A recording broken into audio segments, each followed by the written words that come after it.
Doctor इम्तियाज़, ये फरमाइएगा कि औरतों में मज़ीद ज़ियाबीतस अगर हो तो क्या रिस्क फैक्टर्स और क्या नुमाया होते हैं? देखिए, रिस्क फैक्टर जो डायबिटीज़ के साथ एसोसिएटेड, जैसे मैंने गुजारिश की है कि हार्ट अटैक का ख़तरा ख़वातीन के अंदर जो डायबिटिक होती हैं बहुत ज़्यादा होता है।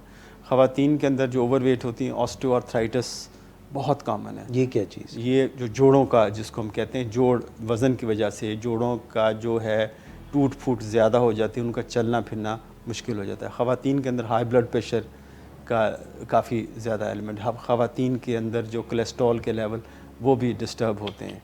तो एक बहुत ही बड़ा इशू है कि हमें, मेरा ख़्याल है कि सोसाइटी का इतना बड़ा हिस्सा है जो 50% से भी ज़्यादा है, और वो उसको टोटली हेल्थ के सिलसिले में बिल्कुल नेगलेक्टेड है। ना इस पे हमारी हुकूमत की तरफ से, ना किसी ऑर्गेनाइजेशन की तरफ से वुमेन हेल्थ पे हम कोई बात नहीं करते। बाकी हुकूक की बात करते हैं, लेकिन वुमेन का हेल्दी रहना भी ज़रूरी है। एक हेल्दी माँ ही अपने हेल्दी बच्चों को परवरिश कर सकती है, अपने घर का ख्याल कर सकती है, और अपनी सोसाइटी में अगर वर्किंग वुमेन है, अगर वो उसकी सेहत अच्छी है तो वर्किंग काम भी अपने बेहतर तौर पे कर सकती है। तो एक ओवरऑल प्रोडक्टिविटी के लिए फीमेल वुमेन हेल्थ का होना भी, उसका ख्याल रखना भी बहुत ज़रूरी है।